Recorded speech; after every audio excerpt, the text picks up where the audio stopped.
Okay, so we're gonna do another version of the Nutcracker. So let's see which one is good.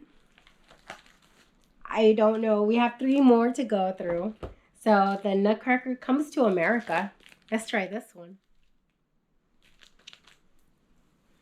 Okay, let's see. The Nutcracker comes to America.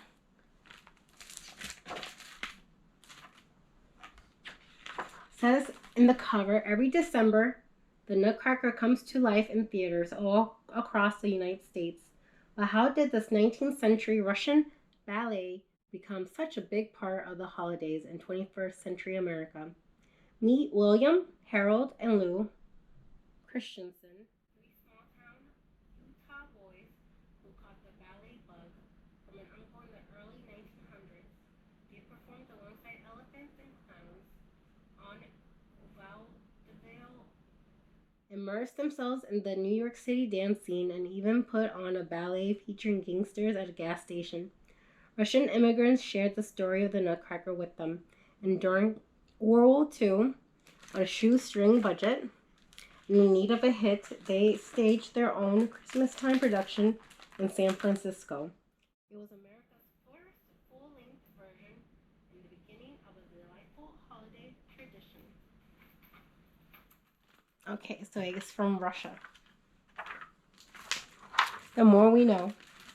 Okay, so the Nutcracker comes to America.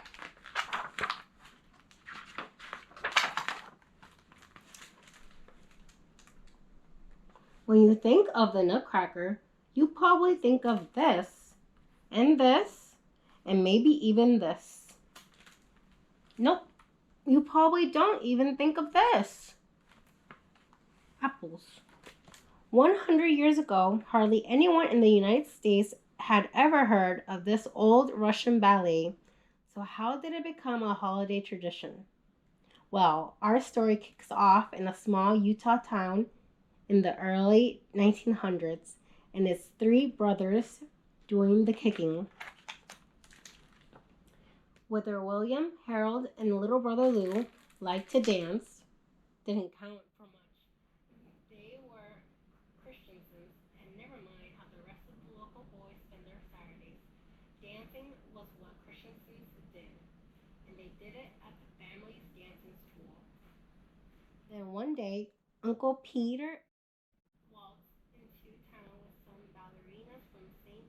Lake City. And who would have thought? William perched. Well, he didn't perch, he flipped it.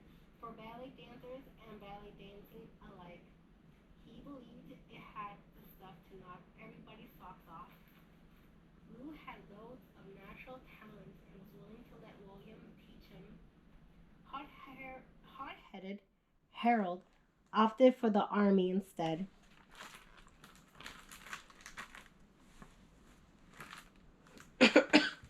Hot-headed Harold opted for the army instead, and he marched off to military school.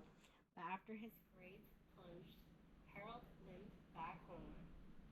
He took over the family's dancing school, while William and Lou shoved off from Utah with dreams of stages, spotlights, and showbiz.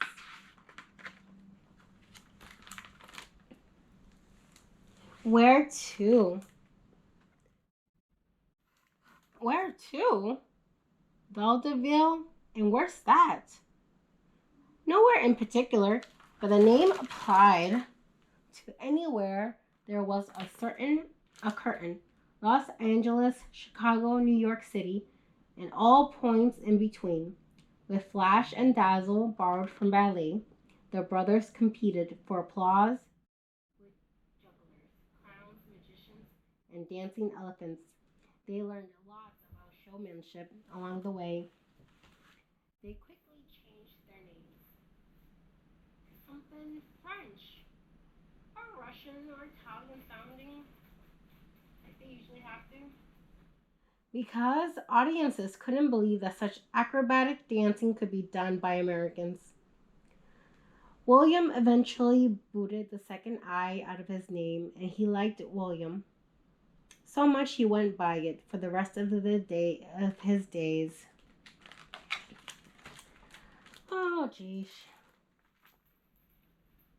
Meanwhile, Harold, who had decided that William and Lou's style of dancing wasn't so bad after all, had been practicing, trying to catch up. After 3 years, he joined his brothers in New York City. They all ate, drank, slept, dreamed, itched, scratched, inhaled, and exhaled ballet. That high energy flash and dazzle, as well as its graceful storytelling side. But before long, William left to get ballet going in Portland. He needed something for his students to perform, and the conductor of the local youth symphony had a suggestion. This conductor, a Russian immigrant, had a ballet from back home, and that would do the trick. The ballet was, you guessed it, the Nutcracker. William created a few dances, choreography, it's called, to go with music composed decades earlier by Peter Ilyich Tchaikovsky. Lots of the story was left out, and this holiday ballet was performed in the middle of June, but the audience must not have minded. After the closing number, Waltz of the Flowers, the 200 or so dance students and a young musician got a standing ovation from the crowd. William would remember that response. Meanwhile, back in New York, Lou was doing some choreography of his own. He came up with Filling Station, a ballet set in, who would have thought, modern day America. He made roles for truckers, a gangster, a state trooper, and a little girl who really needed to use the restroom. Harold helped out behind the scenes and also played a lost driver. The first performance of Filling Station was compared to a cartoon come to life on stage.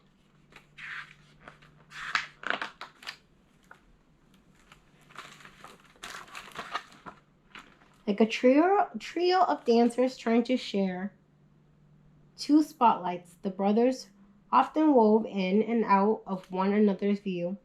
Harold picked up with William to teach in San Francisco, while Lou, giving up what might have been the most glorious years of his dancing career, traded in his ballet shoes for army boots. You would think more terrific ballet must surely be its way from this configuration of Christiansons, but it was not to be. Lots of other dancers joined up with the military during World War II. That made things tough for William and Harold. And talent wasn't the only thing in short supply. Money for putting on productions was scarce too. By 1944, to keep ballet alive in San Francisco, the Christensen brothers needed a hit. It had to be something that would appeal to adults and children alike.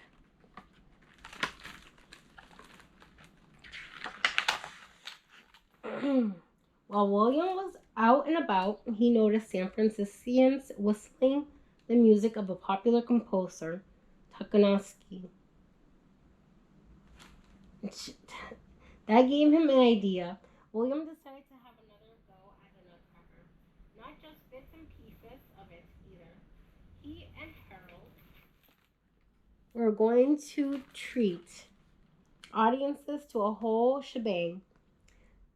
So what if they hadn't actually seen the whole shebang themselves?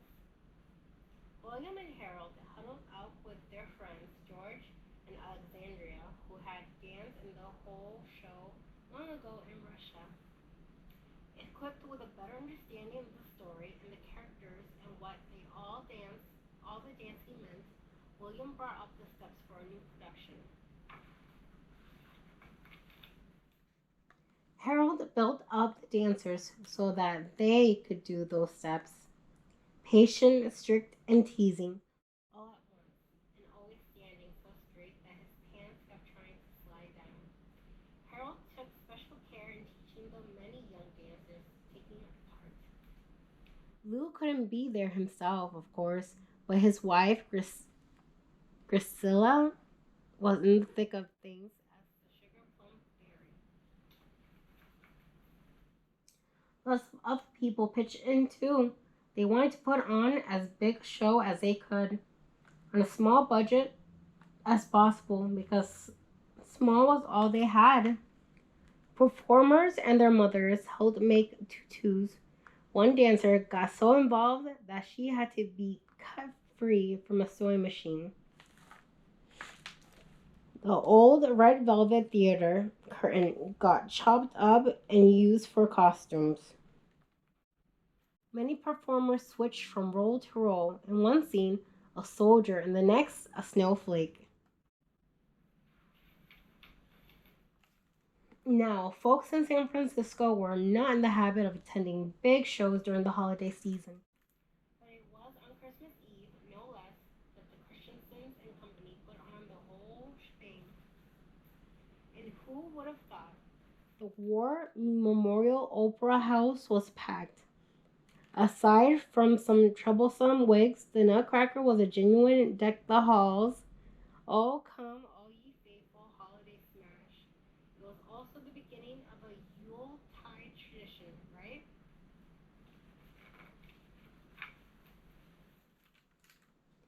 Not so fast. Oh, hard times kept on for William and Harold. In the years that followed, they couldn't always put on a holiday show. Meanwhile, Lou returned to New York from the war, but years in the army had done a number on his body. He couldn't dance like he'd danced before. Still, William believed in his little brother, so did Harold, and they believed he could help the San Francisco Ballet as a choreographer and teacher. Come to California, they urged him, but the next time William and Harold staged the Nutcracker, Christmas 1949, Lou was there. The December after that, all three of them, Mr. C, Mr. Christian, and Lou, as their dancers called them, put on the Nutcracker together. It was the right way to reunite with three brothers doing what they loved. It was the right way to celebrate, and with their holiday smash growing more smashing each year.